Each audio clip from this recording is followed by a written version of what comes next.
Bom dia, gente. Bom dia.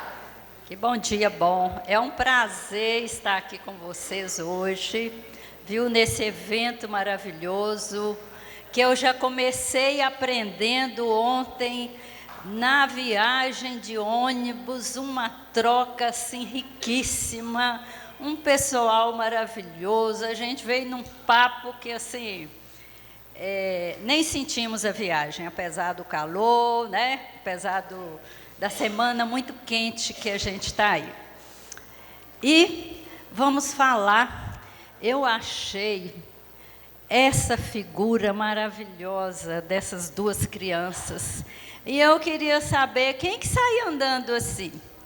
Levante a mão. Com essa leveza, com essa tranquilidade, com essa amizade, com essa conexão com o amigo, com a natureza, consigo mesmo.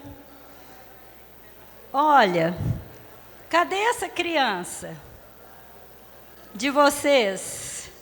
Nossa, quem falou sumiu? Silvia, sumiu, Silvia. E se eu te falar que ela está dentro de você? Aí você encontra? Oh, maravilha! Então vamos encontrar nossa criança? A criança está dentro de você. Qual o seu nome? Graça. Olha que nome! Graça. Maravilhoso isso. Então, nós vamos falar aqui, nós vamos falar de relacionamento com fundo dessa teoria, que é uma teoria riquíssima sobre relacionamento, sobre os estados de ego. Ela foi muito explorada nas organizações, nos anos 80, 90, eu acho que ela foi tão explorada, inclusive por mim e Daniel, na Secretaria da Fazenda, em cursos de negociação, e que vocês vão ver, porque ela fala de uma forma muito clara das nossas relações. Então, vamos ver. O Eric Berne, que é um canadense, né, desenvolveu essa teoria, ele fala... ele divide a personalidade em 3 estados de ego. Então, a gente nasce criança. O que é criança, gente? É o nosso lado sentido, é o nosso coração, tá? São as nossas emoções. Então, é a maior riqueza que nós temos, é a nossa existência, é a criança. E a gente vai crescendo e vai matando essa criança. A Silvia diz que sumiu. A Graça diz que a dela está dentro dela. E ela está dentro de todos nós. Tá? As emoções básicas mesmo, são medo, vão me ajudando aí, o que mais? Tristeza, alegria, raiva e afeto. São, segundo Eric Berne, são as 5 teorias básicas. As outras todas são desmembramento dessas aí. Então, se a gente tiver o cuidado com essas 5, a gente está tendo cuidado conosco, tá? Hoje a gente vive a crise da ansiedade, dessa vida acelerada, dessa vida de muito ter, né? De muitos mandos para a gente, precisa ter isso, precisa ter aquilo, e parabéns para todos vocês que estão aqui. Aqui é um ambiente que está cuidando desta criança, viu? À medida que a gente vai crescendo, e a criança lá, pequenininha, a hora que ela começa a ouvir não, ela começa a formar o lado pai dela, que são as normas, as leis, os preconceitos, né? as crenças, os valores. Agora mesmo eu estava tomando café com o Daniel e ele falou assim, a gente falando de filho, né? E eu falei assim, eu tenho 2 filhos, e meu marido falou assim, nossos filhos são muito diferentes. Tanto que um é psicólogo, o outro é engenheiro, né? Aí a Neuza falou, mas os nossos também são muito diferentes. E a gente tem de conviver com isso, né? E é um desafio.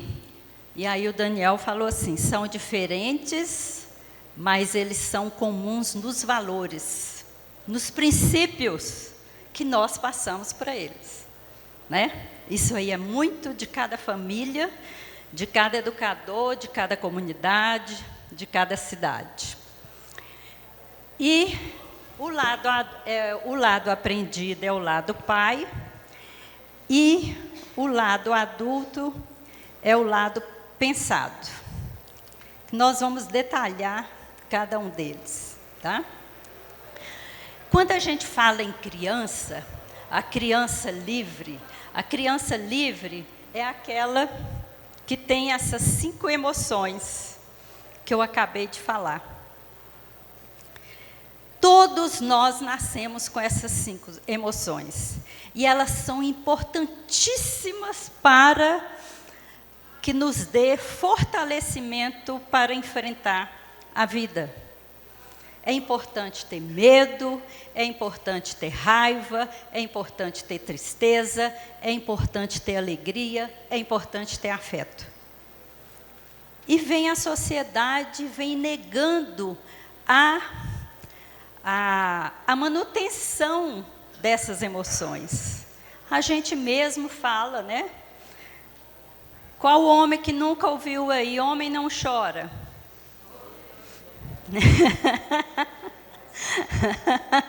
Quais as mulheres que não falaram para seus filhos, homem não chora?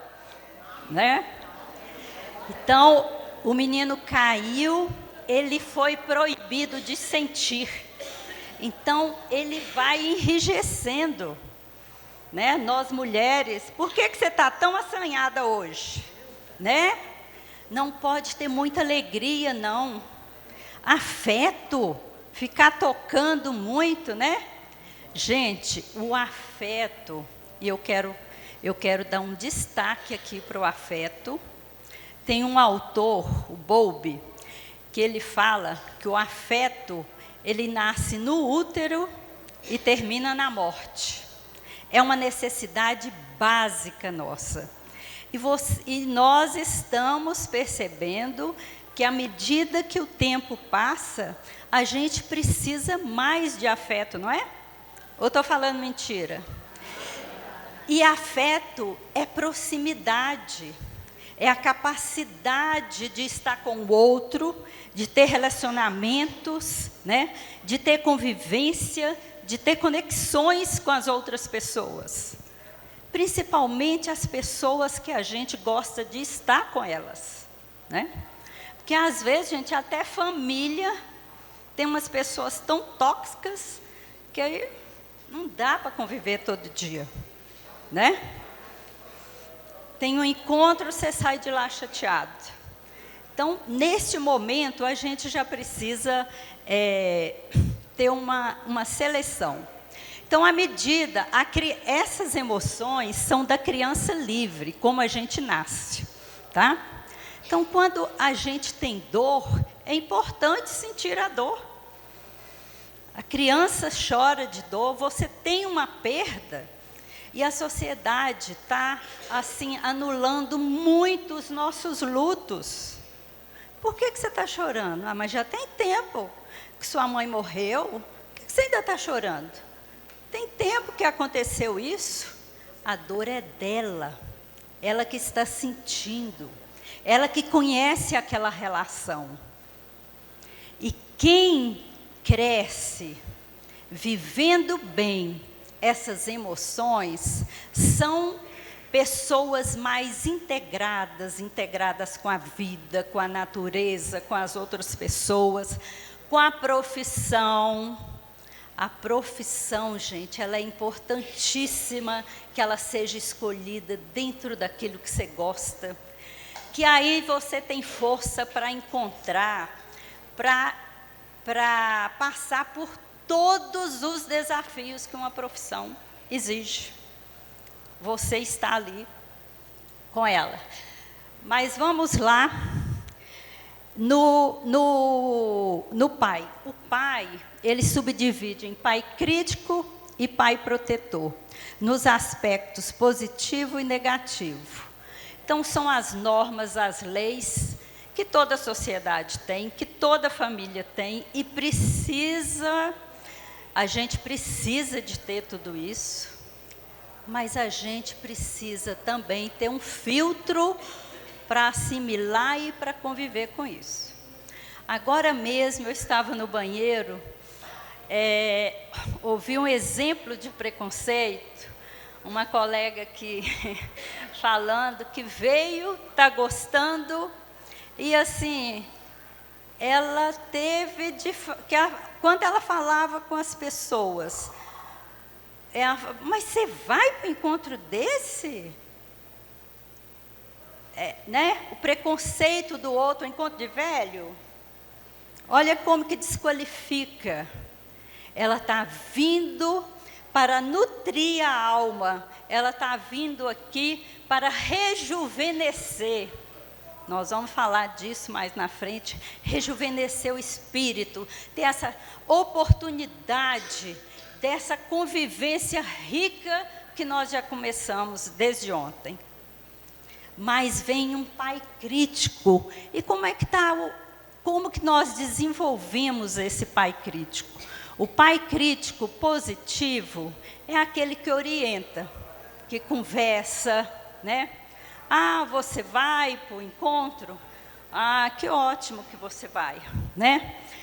O pai crítico negativo é esse que falou com essa pessoa. Está pondo o preconceito dela.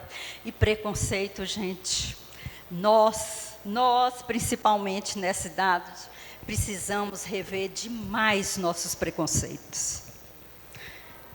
Eu quero trazer um exemplo aqui. Convidei uma amiga, que é até mais velha do que eu. Aí ela falou assim, só tem velho no trem desse? Não vou não, só tem velho. Tá vendo? É uma velharada danada. Eu falei assim, mas todos aposentados, com uma qualidade de vida maravilhosa, tem condições financeiras, tem saúde. É a velharada que você está falando. Nossa! Falou desse jeito. Olha, são as crianças que estão aqui, né? Todo mundo aqui está com sua criança viva, né? Que maravilha. Fala para ela, na hora que você voltar, tá? Mas eu tive uma cliente, gente, foi um caso que me chamou muita atenção. Hoje eu fui colega do Daniel, 22 anos, a gente, assim, dividiu sala de aula muito tempo, foi um parceirão de trabalho.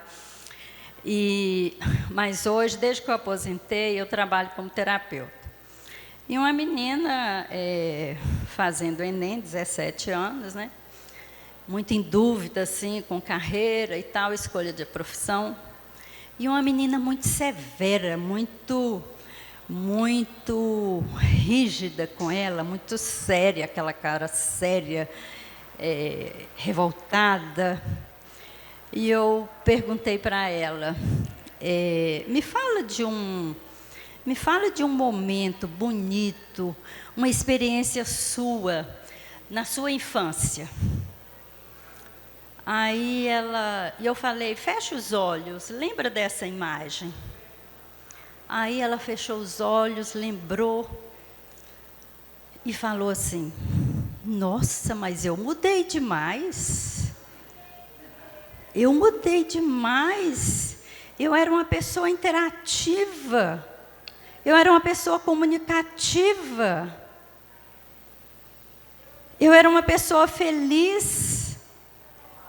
E aí a gente foi investigando, e eu falei, o que aconteceu? Ela é filha de uma mãe solo, Foi criada pela avó e a tia. A mãe colocou ela para fora de casa, a filha, né? E essa menina cresceu ouvindo falar que a mãe era uma rapariga, uma prostituta, e essa menina, ela foi desenvolvendo um pai crítico extremamente severo com ela mesma. E uma criança submissa. Quando você tem um pai crítico muito rígido, você desenvolve ali, ó, uma criança submissa. Foi uma pessoa silenciada, foi uma pessoa calada pelo mundo, foi uma pessoa que sentiu vergonha de viver, foi uma pessoa que achava que não podia aparecer. Ela se colocou invisível para a vida por causa deste preconceito. E aí a gente foi trabalhando, e ela descobriu que a mãe não era uma prostituta. Ela foi uma mãe solteira, teve 3 casamentos, estava num casamento há 5 anos, quando eu estava atendendo. Então, ela mudou o conceito dela, né? Ela acabou com aquele pai crítico tão severo. Então, foi uma pessoa que teve a oportunidade de sarar isso aqui, ó, extremamente revoltada, criança rebelde, tá? Criava caso com todo mundo. A criança rebelde, ela é importante para a gente se defender, tá? É o momento que você se posiciona, que você convive com a adversidade, sabe se posicionar na vida, mas você também pode ser rebelde negativa, que vai ser uma criadora de conflitos. E você sofre muito isso. Não é só o outro e as pessoas em volta, não. Você também sofre muito isso, tá? Então, quem tem um pai crítico muito acentuado, tem ou uma criança submissa muito acentuada, ou uma criança rebelde muito acentuada. E o que é pai protetor? Pai protetor, como o próprio nome indica, é aquele que nos protege, é aquele que nutre. Por exemplo, a Agnes do nosso ônibus ontem, mas estava um calor, já não tinha água, ela se dispôs, né? Eu sei que é do papel dela, mas foi com toda boa vontade. Então, é uma pessoa que está preocupada em nutrir a relação com seus clientes. Porque eu já peguei guia que faz isso de uma forma brutalhada, com má vontade, né? E pesa o ambiente. O pai protetor negativo, gente, olha os avós aí, vou puxar a orelha desses avós. Como é que você chama? A Cleonice já está rindo aqui. Você é um pai protetor negativo, Cleonice? É aquela que é aquele que paparica demais, excessivamente, tá? Gente, nós avós temos de ter um cuidado com isso, viu? Que a gente quer que nossos netos cresçam para que sejam seres humanos ativos, seres humanos integrados, né, à vida, à sociedade. E se você for um pai protetor, você vai criar um bebezão a vida inteira, tá? Um pai protetor negativo. Você não deixa nem ele fazer o dever. Vai e faz para ele. Vai e fica do lado. Eu falo que nós, avós, hoje, nós temos um papel de pai crítico positivo com os netos, que eles estão mais conosco, os nossos filhos trabalham o dia todo, eles precisam mais de nós, Nós temos de ser protetores com eles, mas eles são filhos dos pais. Nós não podemos nem ser protetores com nossos filhos, porque aí nós estamos tirando o direito desses filhos amadurecerem para criar os próprios filhos. Tem desafio maior do que criar um filho, gente? Quem fez isso com muita facilidade? Quem não teve problema para criar filho? Quem não perdeu noites de sono por preocupação? E está perdendo até hoje. Eu estou com os filhos criados, graças a Deus, mas a gente fica com umas, né? Isso é do papel, né, de mãe, que a gente não desliga, mas a gente tem de falar para a gente mesmo, né? Meus filhos, eles agora que tomam conta. Eles têm de ter essa oportunidade. Vai ser muito bom para eles errarem com os próprios filhos e criarem os próprios filhos, tá? Nosso papel hoje é de consultor. De vez em quando, ô mãe, estou precisando disso aqui, vai lá, dá um colo, né? E nem financeiramente, viu, gente? Tem gente que fica carregando filho aí a vida inteira. A gente não pode fazer isso. É uma forma de controle. E aí você está perdendo muito da sua vida, porque o seu pai crítico está muito acentuado. E na nossa idade, para que a gente recupere a nossa criança, desenvolva a nossa criança interior, a gente precisa se libertar dessas normas, dessas leis, dessas crenças, desse preconceito. É claro que não é tudo que a gente precisa, mas nós temos um filtro. O que eu já posso dispor? Por que está todo mundo aqui de chinelo? Sabe, até a aparência da gente muda, né? Ai, se eu viesse dar essa palestra aqui há 10 anos atrás, eu estava aqui num salto desse tamanho, de terno, né? Eu vim de chinelo e trouxe a sandalinha para calçar aqui. Eu posso fazer isso, né? Não posso? O ambiente me permite, eu me permito. Então, a gente tem de ir vendo o que a gente pode fazer por a gente mesmo. Tá? E se livrando dessas coisas. Eu não dormi essa noite, sabe por quê? A gente tem de ouvir o organismo da gente. Sabe por que eu não dormi? Ontem, nós paramos lá naquele Fernandão. Eu comi muito pouco, então cheguei aqui, estava morrendo de fome.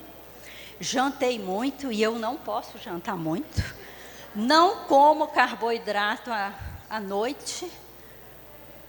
E aí eu enchi de carboidrato e de carne, comi muito, fiquei a noite acordada. Então, olha, eu não ouvi meu organismo. A minha voz interior, eu já sei disso. Meu organismo reclama. Então, como que está a minha escuta para mim mesmo? Eu fico numa preocupação com essa criançada hoje, porque a gente cresce ouvindo essa voz interior. Por exemplo, eu tenho um problema. Se eu saio de casa, vou dirigir, vou para qualquer canto, nesse trajeto, eu vou pensando naquilo, vou amadurecendo, não é? Às vezes estou com tanta raiva, vou até contar um caso que aconteceu semana passada. Como que a gente elabora as coisas. O prédio que eu moro passou por uma reforma, e uma reforma grande. E então está assim, muito sujo porque a faxineira não foi lá ainda, limpou. E aquilo está me incomodando, e a gente tem um síndico profissional, que não mora no prédio, né? Então, não tem aquele acompanhamento que a gente tem. E a faxineira que está lá é uma profissional excelente. Mas não tem acompanhamento, não tem gestão, ela faz o que ela quer. Então, eu cheguei em casa, o trajeto que eu faço do Pilates até em casa, sim, eu moro na Serra, para quem conhece Belo Horizonte, eu faço Pilates ali naquele prédio do Life Center. Eu saio de lá 9 horas e vou andando, eu vejo que todos os passeios já estão varridos e os jardins aguados. Eu chego lá no meu prédio, está sujo, cheio de folha e o jardim seco. E assim, o vento carregando as folhas e o lixo para os outros passeios que já foram limpos. Aí eu falei, eu vou escrever para esse síndico agora, mas assim, com aquela raiva, sabe? Sabe quando você está emputecido mesmo? Daquele jeito que eu estava. Eu escrevi, aí eu peço Gilberto lá, meu marido, para ler, né? Porque a gente coloca a raiva na escrita, né? Então eu peço para ele fazer uma crítica, aí ele fala, não está bom isso não. Precisa mudar isso aqui, não está legal não. Isso eu estou já usando o meu pai crítico negativo e estou indo atrás do meu adulto. Aí, no outro dia, eu falei, não, eu mesma vou conversar com a Cátia. Não é papel meu, não, é do síndico. Mas se eu falasse para o síndico, eu sei que não sabia que não ia resolver também. E é uma pessoa que eu tenho acesso fácil, eu cheguei e falei assim, ô fulana, como é que vai? Tudo bem? Como estão as crianças? Tive aquele rapó com ela, né? Me conta aqui, o que está acontecendo que o prédio está tão sujo? Ela falou, não estou aguentando. Eu já estou cansada de pedir material de limpeza. Não tem material de limpeza. Eu falei, é? Aí ela baixou a cabeça, né? Não era verdade, ela baixou a cabeça. Aí eu falei assim, mas eu vou então falar com o síndico isso aí, para ele abastecer. Mas tem sujeira aqui que não está dependendo de produtos. Por exemplo, o trilho do elevador. Eu, com minha mania de limpeza, né, não dou conta de ver o trilho do elevador cheio de lixo. O trilho do elevador é só um pano úmido. Aí eu falei, você está querendo ir embora? Aí ela falou assim, estou pensando. Eu falei, olha, se você tem vontade, se você tem outra perspectiva, agarre essa outra que você tem. Não fique, não é bom para ninguém trabalhar insatisfeito. Nem para você e nem para nós. Então, o que eu fiz aí? Eu usei do meu adulto. O adulto é que pondera, o adulto é que decide. Criança não decide, viu, gente? Criança não pode decidir, você está lá na raiva. Imagina um árbitro de futebol. Aquele cara, ele tem de decidir no adulto. Imagina a pressão de uma torcida com ele. Como que é a torcida? Vocês acham que a torcida está no estado criança, adulto ou no pai? Criança. Qual criança que a torcida está? Criança rebelde para quem está perdendo, né? E quem está ganhando? Criança livre, criança até a negativa, abusada, irônica, né? Provocando os outros que estão perdendo. Então, imagina a posição de um árbitro nesse sentido. E ele precisa ser adulto. Teve pênalti ou não teve pênalti? Teve falta ou não teve falta? A hora que eu estou vendo futebol, eu fico me colocando assim no lugar dele. Como é que eu reagiria nessa pressão, né? Que o adulto, gente, olha, é o adulto que desenvolve a conversa. É o adulto que traz um resultado bom. Criança nenhuma decide bem, que decide com raiva, ou então fica omissa, fica submissa. Então, eu preciso estar nesse estado de serenidade para decidir.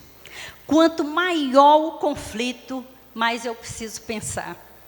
E dar um tempo, não resolver na hora. Sabe? Às vezes, imagina um médico de pronto-socorro. Para decidir se faz ou não faz uma cirurgia, e ali está, aqui a pressão, não tem sala, e é uma vida que está em risco, né? Eu faço ou não faço, né? Tem equipe para isso. Então, são muitos fatores. Então, uma decisão, a gente precisa estar no adulto. Qual o estado que vocês acham que a gente mais desenvolve? Pai, adulto ou criança?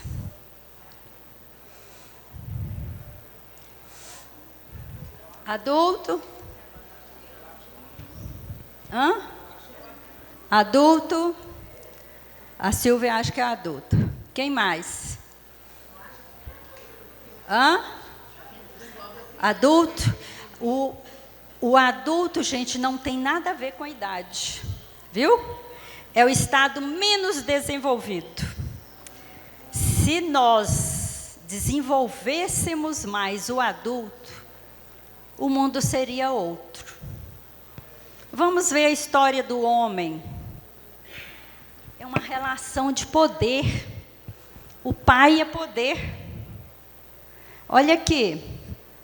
O domínio dos povos, né? Eu acho que Deus fez um mundo tão maravilhoso, com tantos recursos, distribuiu, né, para diversos países, e nós até hoje não somos capazes de colocar as cartas na mesa e decidirmos no adulto.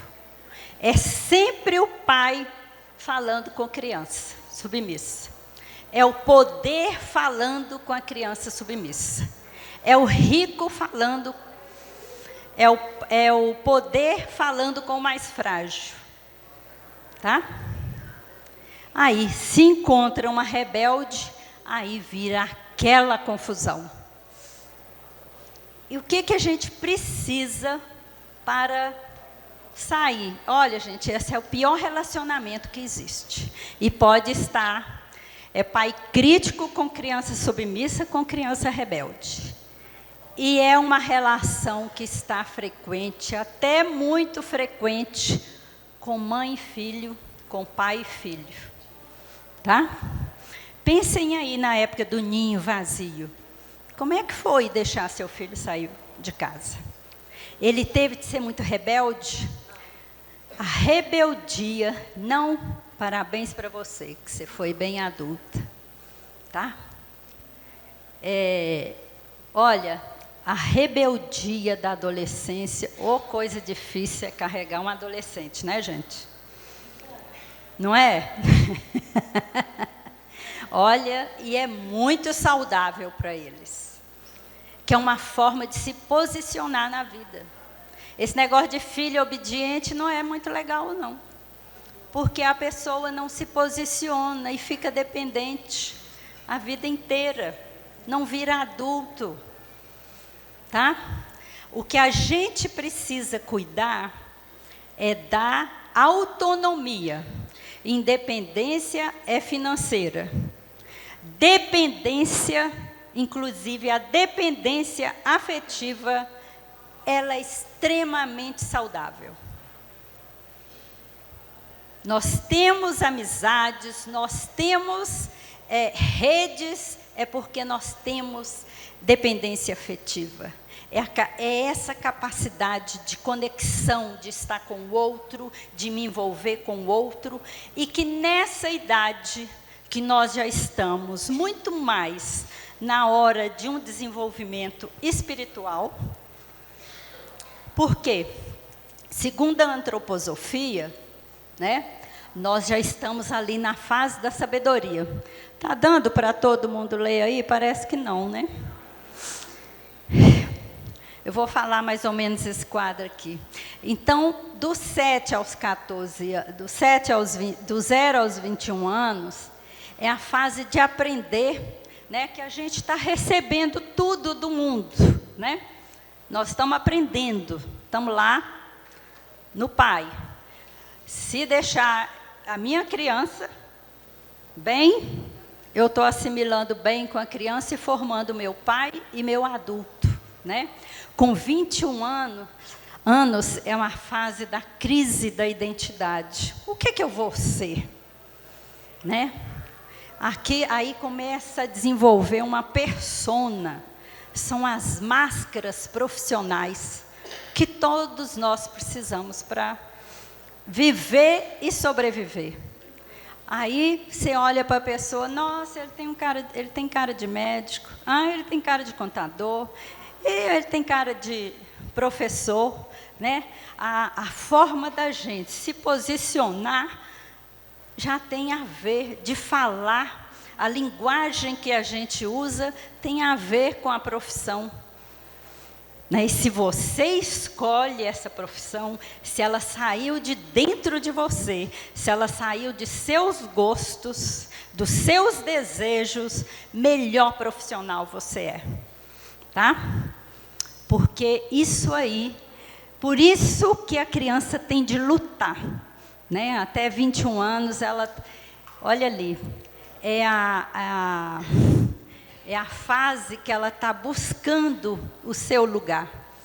Ao lado de 21 a 42 é a fase da luta. E aí você tem de deixar seu filho lutar para ver o que ele quer, para ser o pai que ele é, a mãe que ele é, né? Para ele errar, aprender e se desenvolver. É muito importante passar por tudo isso, por todas essas crises. Para chegar ali, nos 42, quem teve a crise dos 42?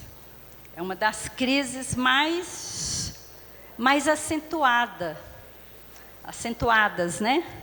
Porque é o momento que a mulher começa a perder muito da beleza, né?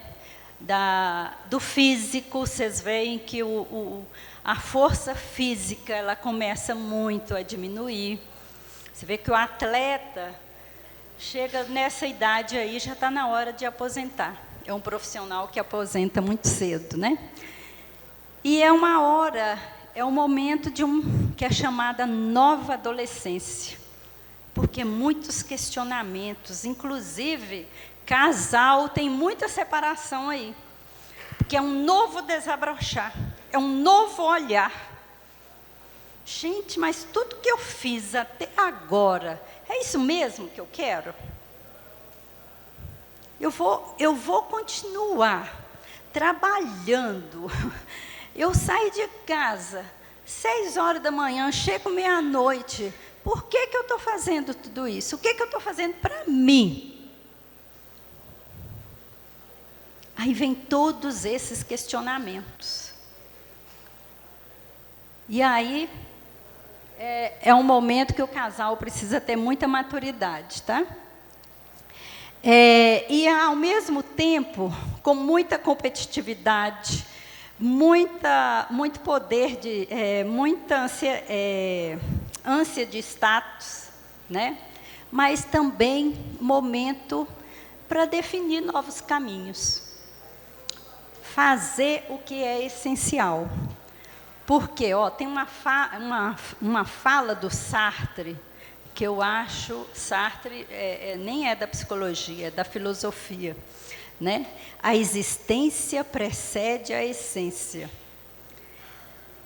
Eu só vou chegar nessa sabedoria se eu tirar a minha essência daquilo que eu tenho, daquilo que eu trouxe. É da minha criança, não é do meu pai. O pai foi aprendido. É momento de questionamentos. O que a minha criança tem? O que eu gosto? Eu gosto de natureza. Aí a pessoa, eu gosto de natureza, eu gosto de praia. Está na hora de eu comprar meu lote aqui. Começa muito, nesse momento, comprar o lote para o sítio, né? Comprar o lote para construir a casa. E lá dos 49 aos 56, já surge uma nova liderança. Não é aquela liderança dos 35, né? Você já fala diferente. Você já tem uma liderança muito mais voltada para o outro. Por exemplo, esse trabalho que o Daniel faz, que o Daniel e a Neuza fazem, né? E o sócio, como é que chama? É Paulinho, né? Paulinho. Devem ter surgido lá nessa idade, tá? É um trabalho que eles já estão colocando da experiência deles para doar para a sociedade. Eles já estão doando tudo o que aprenderam. Eles já estão colocando para o outro muito da existência deles. Eles pegaram essa essência da existência daquilo que eles gostam de fazer. São pessoas comunicativas, né, interativas, que têm o prazer de fazer esse evento. E de 56 a 63, gente, olha lá. Aqui a gente tem que ter já começa a ter uma preocupação com a memória, viu? A memória começa a falhar. E aí, tem hora que eu indico até o Kumon, viu, gente? Por que você riu?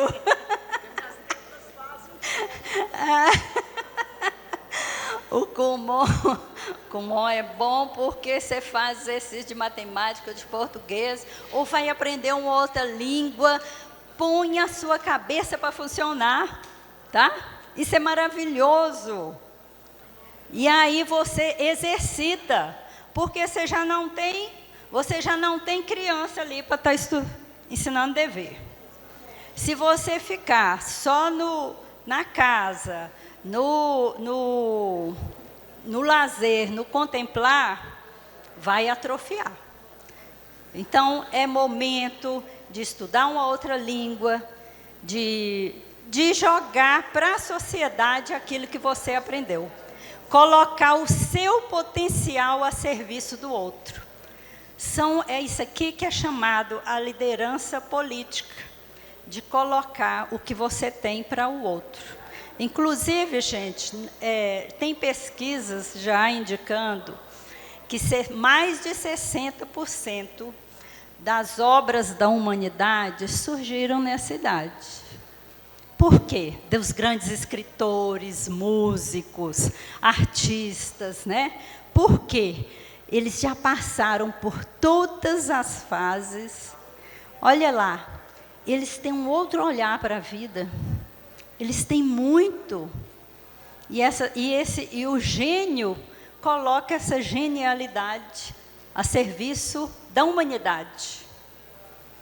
E aí você só vai conseguir, por exemplo, para quem é empresário, para quem é diretor, está numa hora de você ficar na retaguarda. Para quem é gestor, para quem é pai de família, empresa familiar, gente, olha o problema que a gente tem de sucessão. Não preparam sucessores. Vocês podem pegar qualquer pesquisa aí na área organizacional que vocês vão ver isso. Ou o pai morre de uma vez, a empresa fale.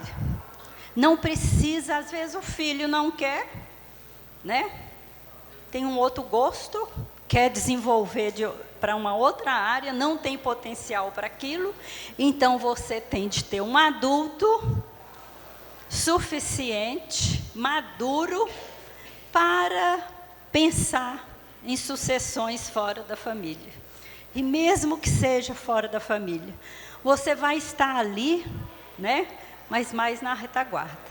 É seu, o filho é seu, mas está na hora de deixar mais um pouco. Até para você se libertar para essa vida política. E a fase do ser.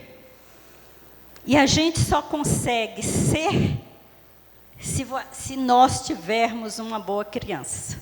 Uma boa criança livre, tá?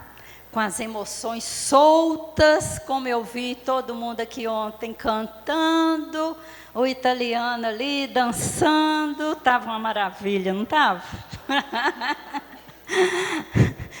Daniel e os organizadores, eles são muito sábios. Eles vão lá, eles pegam nossos artistas de adolescentes. É bom ouvir aquelas músicas, não é? Oh! Vai no baú, não é? Isso é muito saudável, gente. Extremamente saudável. Olha aqui. E aí eu trago 7 pilares do bem viver da doutora Ana Cláudia Quintana, essa pessoa maravilhosa que trabalha, inclusive, com a morte. Ela nos ensina, inclusive, a falar da morte. Ela tem um livro maravilhoso que chama A Morte é um Dia que Vale a Pena. Você já leu? Não é? Qual o seu nome? Eu conheço esse livro, essa escritora. O livro é um espetáculo. Eu já li, reli, está guardado lá na minha biblioteca e empresto para quem quiser. É um livro de consulta, não é, Marli? A morte é um dia que vale a pena. Ela vale sim. Gente, ela está falando que não. Olha, é falta de adultez nossa. Olha, é falta de adultez nossa estarmos com doença terminal na família, sabendo que a pessoa vai morrer e ninguém fala em morte. Gente, isso é uma realidade. Por que nós não podemos falar em morte? Olha, eu estou com uma amiga que está em fase terminal, 53 anos, está com câncer no cérebro, no sistema linfático, nos ossos, no pâncreas e no fígado. E assim, não se fala nada na casa dela. Com criança de 11 anos e 17, adolescente de 17. Vocês não imaginam o sofrimento que está. E o marido sem saber o que faz, né? Hoje nós temos terapeutas de família que nos dá um suporte muito bom num momento desse, que faz reunião com a própria família, tá? Que conduz uma conversa com toda a família para preparar para a morte. Viu? É isso que é viver a dor. Que a vida não é só alegria, a vida tem dor. E para que sejamos fortes, seres humanos fortes, nós precisamos passar por nossas dores. Não tem vida sem dor. A gente busca muito prazer, mas a gente tem que saber o momento de viver a dor. Tá? E a doutora Ana Cláudia Quintana, ela fala o seguinte, da importância do cuidado com o corpo. Nós precisamos de uma ginástica, de um pilates, de uma yoga, de uma hidroginástica, que mais? Caminhada. Contemplação, viu? Contemplar a natureza, não precisa gastar não, viu, gente? Você pode caminhar, fazer seus horários, fazer serviço de casa, contemplar, plantar, cuidar de horta. Tudo isso é cuidado com a saúde mental. Isso, quando a gente fala cuidado com o corpo, é com o corpo e a alma, tá? Vai atrás do que você gosta. Esse momento que nós estamos, a gente precisa fazer principalmente o que nós gostamos. Eu sou professora aposentada e crio galinha, crio marreco e gosto de viajar. E a minha mente está sempre ocupada. E estou com o marido com Alzheimer. Mas tenho 3 cuidadoras, por isso que eu posso sair passear. Nossa, uma salva de palmas aqui para...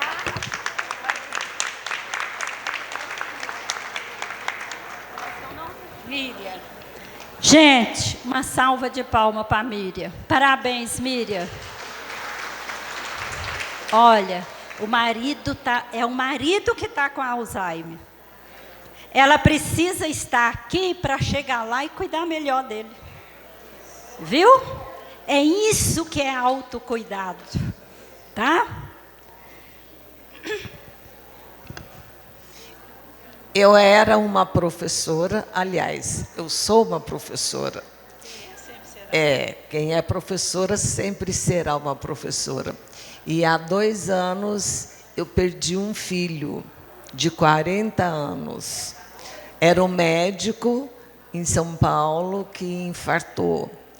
Eu não tive condições de voltar para a sala de aula, porque eu me senti vazia, me senti sem nada para oferecer para os meus alunos.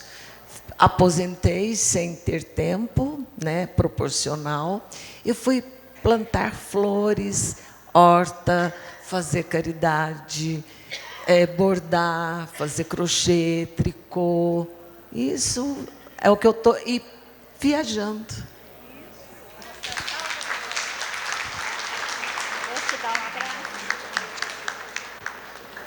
Parabéns para vocês. Eu não falei, gente, que desde ontem eu estou aprendendo muito aqui. Para quem gosta de pescaria, tem de conversar com a Daura, do nosso grupo. Meu Deus do céu, mas ela estava com as lições de pescaria ontem, viu? Até eu que não tenho pretensão, achei muito interessante, viu? Então, é isso que é cuidado com o corpo. O corpo é tudo, viu, gente? É alimentação, tá? É lazer. Por isso que nós estamos aqui. Manter a mente viva é estar fazendo exercícios com a mente, estar sempre lendo, tá? Ler um livro. Alguém aqui ontem, acho que foi no ônibus, acho que foi a Lia que me falou, que tem um grupo de leitura e discussão de livros. Olha que maravilha. Isso é muito saudável, tá? Exercita muito a memória. É um exercício muito bom para essa idade, tá? É fazer um outro curso, tá? Uma outra especialização, se alguém quiser. Nada com estresse lá de 20 anos, né, gente? Por exemplo, eu hoje não faço mais nenhuma pós-graduação. Eu não preciso de título, tá? Eu preciso de conhecimento. Eu estou sempre estudando, fazendo curso. Mas fazer TCC, faço mais não. Um estresse de TCC, não quero mais não. Tá? Fazer 25 anos, a gente fazia a faculdade da terceira idade, na Faculdade Metodista de Piracicaba. A faculdade fechou, nós continuamos com o grupo, 50 pessoas, nós temos aula de filosofia, nós temos aula com geriatra, nós temos aula com osteopata, e tudo para melhor qualidade de vida. Segunda e quarta, das 2 às 4h30, todo dia. Vai fazer 25 anos que tem. Oh, maravilha, hein, gente? Ó. Então, não é à toa que vocês estão aqui, tá? Todo mundo está cuidando de si. Continuem cuidando de si. Vocês vão ter mais qualidade de vida, vão ter mais vida, mais satisfação na vida e mais leveza na vida. Mais sentido para a vida. Conexões íntimas, social de qualidade. Ô, gente, esse negócio de ter 300 amigos, isso não existe. Não existe. Amigo é aquele que você olha nos olhos, que você tem confiança, que todos nós precisamos. É aquele que nos ouve no momento de dor. Tá? Não precisa ser terapeuta, não. A conversa com um amigo cura. O momento que eu estou angustiada, conversar com um amigo me alivia. Chorar me alivia. Tá? Então, quem tem amigos sinceros, que estão dispostos a me ouvir nesses momentos, é isso que é ser amigo. São essas conexões íntimas, um social de qualidade. Aprender a perder. Aumentam as perdas e os lutos. Esse luto aí não é só de morte de gente, não. Viu? Qual o seu nome? Efigênia aqui nos deu um exemplo maravilhoso.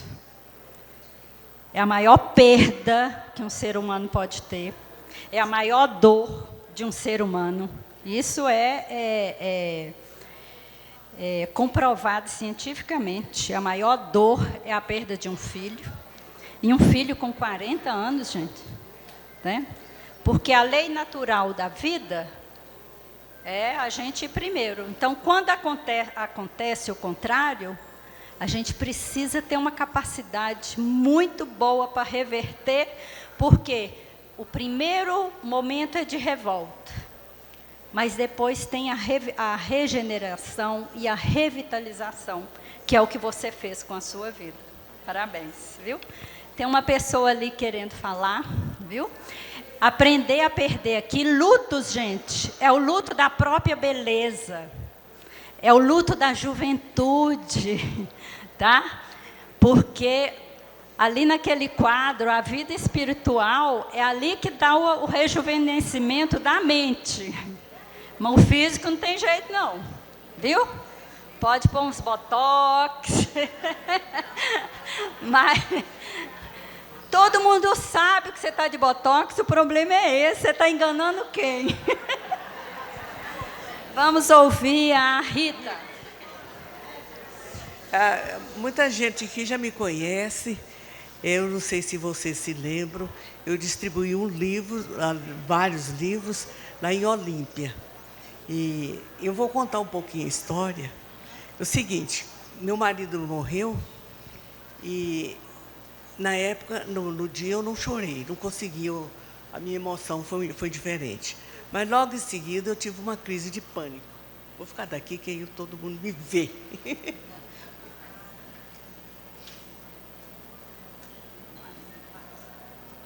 Aí eu tive uma crise de pânico. E eu fiquei impressionada, uma coisa muito rápida. E eu tenho uma amiga psicóloga, eu telefonei para ela. Ela falou assim, Rita, é melhor você ir no terapeuta. Eu não sirvo, porque eu sou muito sua amiga. Porque senão vai ficar uma sequela que vai ser muito difícil. Aí eu procurei o terapeuta e eu chegava lá, eu sentava lá no divã, deitava e chorava. Aí eu falava, dona Rita, terminou a sessão. Foi. Ele não falou nada. Isso assim, 3 vezes eu fui lá, depois eu falei para ele, escuta, eu estou pagando muito caro para chorar. Porque uma sessão, você sabe que é cara. Aí eu comecei a escrever o que eu sentia. E dava para ele. Falei, eu não dou conta de ler, você lê aí para mim. Aí ele leu, todas as vezes. Aí, no final, ele me deu alta, porque a terapia de luto não é tão rápida, não é tão demorada, né? E eu aprendi muito com ele nesse tempo, e ele falou para mim assim, olha, você vai continuar a escrever, que vai sair muita coisa boa daí. Aí eu comecei a escrever mesmo. E eu nunca estudei literatura, que a minha formação é de administração de empresa. E aí, de repente, eu descobri uma oficina literária na Fundação Pedro Ludovico. E eu procurei a oficina e comecei a escrever minhas lembranças, umas crônicas que eu achava interessante, e o pessoal gostou da minha escrita. E os professores me incentivavam a publicar. Eu falei, mas são tão coisas minhas assim. Não, mas são sentimentos universais, a senhora deve publicar. Criei coragem, publiquei. Chama Música de um Sonho. E todo mundo procurava essa música, só que a música era minha. Foi quando meu filho nasceu. A música, eu vou contar para vocês, que vocês não têm o livro. A música minha foi o choro de meu filho, porque ele nasceu com síncope respiratório e eu achei que ele estava morto. E ele nasceu apanhando, a médica já deu um tapa na bunda do menino, dava injeção, nada do menino chorar. Eu falei, meu Deus, meu filho está morto. Aí ela conseguiu reaviver o menino e foi um choro que eu escutei, que foi a música do meu sonho, a música mais linda que eu pude ouvir. Bom, e aí eu continuei a escrever. E quando foi em Olímpia, eu trouxe o segundo livro que eu escrevi, chama Uma Estranha Criatura. Alguém aqui deve ter. Foi num concurso que houve lá em Goiânia, que chama Goiânia Prosa e Verso. Aí eu mandei meus textos, fui selecionada, publiquei o livrinho e o ano passado eu trouxe alguns exemplares e distribuí aqui. Eu tenho 91 anos de idade, em janeiro...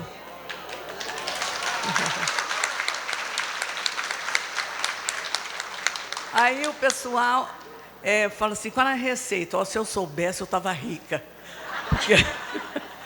Mas então, eu tomo banho frio de manhã, mesmo que seja no inverno. É uma das coisas que eu faço. E eu gosto muito da vida. Eu já li o livro da doutora Ana Cláudia. Eu gosto muito da vida, tenho muita alegria de viver. E eu converso com Deus todos os dias e falo, Deus, eu sou a última da fila. Se chegar alguém, pode passar na minha frente, que eu cedo com todo prazer. Desta vez eu não trouxe o meu exemplar de livros, mas quem for a Florianópolis, talvez ganhe algum, viu? Porque eu ainda tenho alguns, tá? Tá bem, eu vou entregar para o Daniel. O Daniel deve ter, não sei se você deu aí. Então, e eu já tenho mais... Olha, e mais uma coisa, eu não parei de estudar, não. Eu estudo lá na PUC, tem a Universidade Aberta Terceira Idade, eu faço inglês e filosofia. Só que o meu inglês, eles não me entendem, nem eu entendo eles. Mas continuo a escrever, continuo a estudar. Eu não paro, não, aprendo todo dia, aprendo. Eu gosto do grupo aqui, de todo mundo, tá bem? Muito obrigada, viu, Rita? Nossa!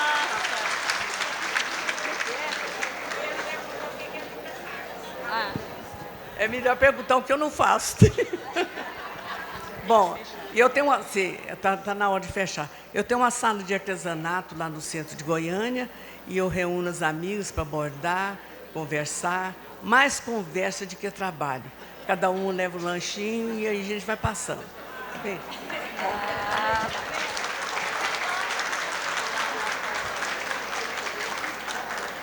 Ô, gente, nossa, que maravilha. Olha lá.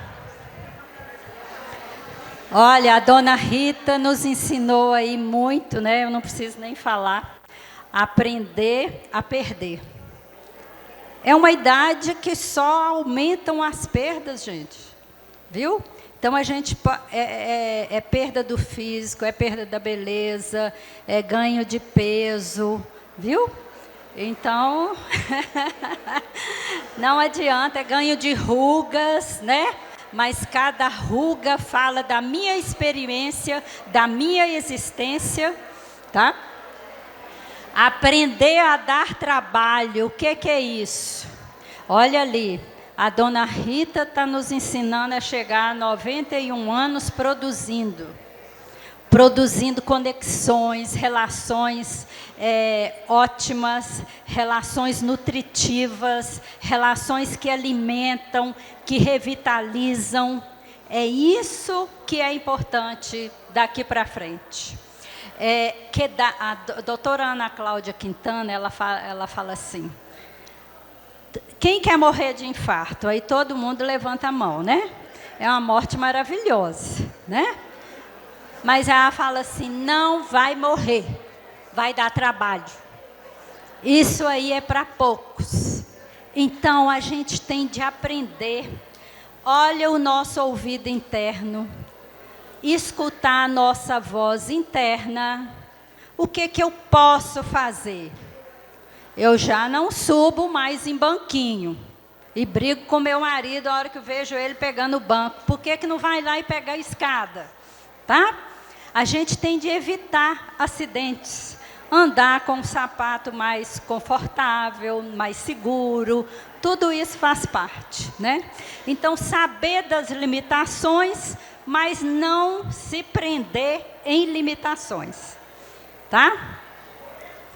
Cultivar boas lembranças. Isso que a dona Rita falou, que a Miriam falou, né? Tem grupos, gente, grupo de conversa, jogar conversa fora, e isso nós mulheres somos muito melhor do que vocês homens, viu? A gente tem grupo de amigas, a gente sai e fala, e bebe, e conversa, né? Lava a alma. Isso é muito saudável. Os homens também precisam aprender a fazer isso.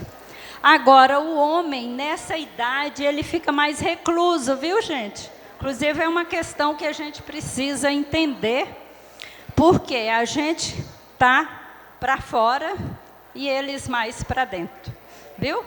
Querem ficar. Por que tem poucos maridos aqui? Pode ser isso, né? Ele já não quer sair tudo. Qual o sentido da vida? Sonhos e recomeços. Isso não pode acabar nunca. Só a hora que a gente morre. Tá? O sonho faz parte da vida. O que você está previndo, está querendo fazer? Quais os seus desejos durante um ano, o próximo ano? Participar desse encontro, fazer uma viagem, ir para o exterior, arrumar minha horta, arrumar minha roça, aprender um artesanato, tá? Encontrar com amigos. Até quem está morrendo, é importante que você pergunte, o que você gostaria de fazer? A pessoa está, eu gostaria de ver fulano. Vai buscar fulano para ela. Traz um bem-estar, isso é um cuidado paliativo, viu? Então, o sonho, a gente é o que nos revigora. A gente precisa estar sempre com sonhos e recomeços. E aí, eu pus essa frase aí, gente, exatamente porque a dependência afetiva é o mais importante agora. Viu? Podemos ter todas as dependências, mas a afetiva, ela é muito importante, ela é muito nutritiva, ela é muito regenerativa. Não vamos ouvir que isso é bobagem, tá? Às vezes até dos nossos filhos mesmo. Para que você vai naquele encontro outra vez? Você é que sabe, você pode decidir pela sua vida, viu? Tem filho que vira pai crítico para a gente, e a gente tem que pôr limite, tá? E a gente vira criança submissa? De jeito nenhum, tá? Converse com ele, puxa o adulto dele com o seu, tá? Se quiser seguir o caminho da independência e da felicidade, encontre primeiro a pessoa da qual possa depender e pegue a estrada com ela. Acho essa frase linda. Quando o nosso parceiro nos dá segurança, especialmente se souber nos reconfortar nos momentos difíceis, podemos voltar nossa atenção para os outros aspectos da vida. Oi, gente, já está na hora de eu começar outra palestra, tá? Hã? Ah, ótimo. Ótimo exemplo aqui, ó. Esse parceiro não precisa ser o marido ou a mulher. Pode ser filho, pode ser amigo, viu? Oi, gente, muito obrigada pela atenção, viu? É isso que eu tinha para falar para vocês. Gostou dela, né?